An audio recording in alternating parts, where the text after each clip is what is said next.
CBS News poll finds former President Trump, Florida Governor Ron DeSantis, and former UN Ambassador Nikki Haley are all currently polling ahead of President Biden in hypothetical 2024 matchups. Well, who better to discuss that with than Illinois Democratic Governor J.B. Pritzker. Governor, it's great to see you. Thank you, Major. I know what you'll say in part. Polls are early. They're not reflective of Election Day come November. True. But they do suggest a warning sign for the president, do they not? Well, remember, this entire race has been about this Republican primary for the last, year, really. So all the press has gone to them, and not so much about the head-to-head between whichever Republican actually is going to win and Joe Biden. So I think the electorate really hasn't seen the two visions side by side or the two candidates side by side, which I think will change the race entirely. A big Trump victory tonight, which it appears he's going to achieve, means what for the general election? That he's going to be the nominee? Are you basically assuming after tonight he's going to be the nominee? Well, certainly if he had not won big tonight, things would be up in the air more than they seem to be. Who knows, though? You know, New Hampshire is very different than Iowa. South Carolina with Nikki Haley and probably the former president going head-to-head against one another. And, you know, we'll see what happens in those races. But certainly, you know, Donald Trump winning tonight means that he is likely to be the Republican nominee, but we'll have to see. And I do think that once we're able to focus on whoever the Republican nominee will be, this is, again, going to be an entirely different race, and people will see that Joe Biden is the one standing up for working families. Governor, I was in the state for many months leading up to the 2016 Iowa caucuses. Trump identified immigration as a huge issue then. It's one of the things that propelled him to a strong second here in Iowa.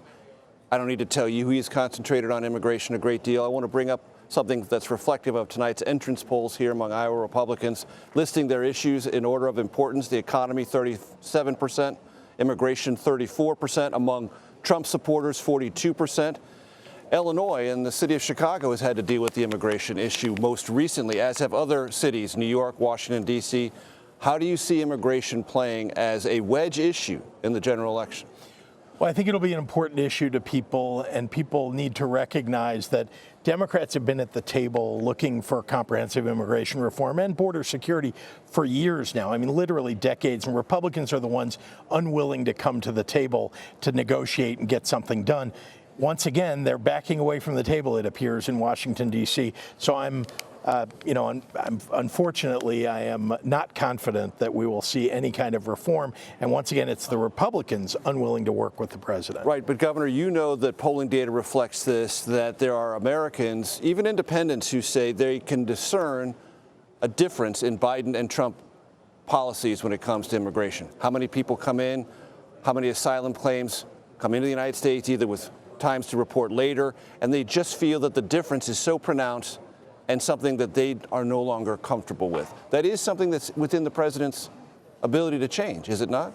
Well, we don't have a head-to-head race yet, but in a head-to-head race, I think it would easily be pointed out that it was Donald Trump that created the chaos that's happened in Venezuela, that's caused so many people to leave that country and seek asylum in the United States. That's on Donald Trump. Now, the question is, once they arrive here, what policy can you put in place to keep people from getting asylum? And the president has sought help from the Congress, the Republicans in Congress.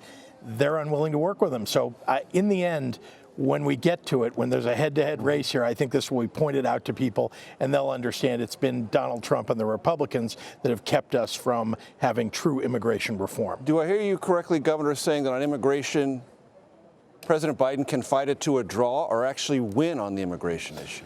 I think that it's one that Democrats can win on, although I understand, you know, as you look at the polls today, that fighting to a draw would be a pretty good place to end up. And the reality is what people really care about is their own well-being, their family's well-being, how they're doing economically. And things are getting better every single day in this country. People are earning more than they've ever earned before.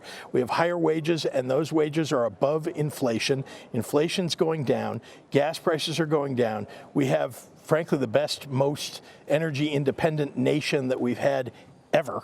and it's Joe Biden that's bringing manufacturing back to the United States. So those are all things that really matter to people in their personal lives. And again, as we see the economy continuing to improve and people feel it, that's going to inure to President Biden's benefit. Let's get to the feel part of it, because that's an essential part of politics. You know that better than I do. There seems to be, Governor, a time perception gap here. The data reflect what you suggest, but it's not reflective in how people yet feel. What's it going to take for them to feel it and translate that into something that might be helpful to the president? Well, things have been getting significantly better starting from the summer on, right? And whether people are feeling it or not in that those early days matters to how they're going to respond to polls. Now we've seen 6+ months of things getting better. Mortgage rates are coming down, inflation significantly down, wages are up. Those are all things that people do feel in their daily lives. And as time goes on, as you're experiencing that and seeing those dollars coming in, those are things that inure to the benefit of incumbents, and in particular to this president who has fought for working families his entire career. Illinois is becoming a place where abortion access is looming larger and larger. In the great northern Midwest of our country, how important do you think that issue will be in the 2024 campaign? It's a huge issue. I mean, I can tell you that, I ran for re-election in 2022. Abortion rights, even in Illinois, where it is safe and legal, was a huge issue, and I won the suburbs by double digits in a way that I hadn't done the first time I ran. And the people Democrats, from neighboring states are coming to Illinois. Now we've got people because they're being driven out, right? I mean, they're refugees from their states.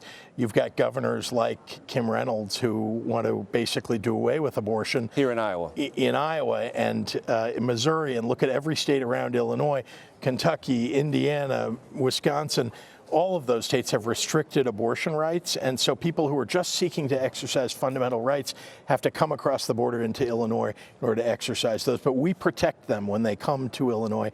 We want them to get reproductive health care, and in particular, women have been left out and left behind by the Republican Party. It's Democrats standing up for them. Illinois Governor J.B. Pritzker, thank you so much for your time. I appreciate it. Good to see you.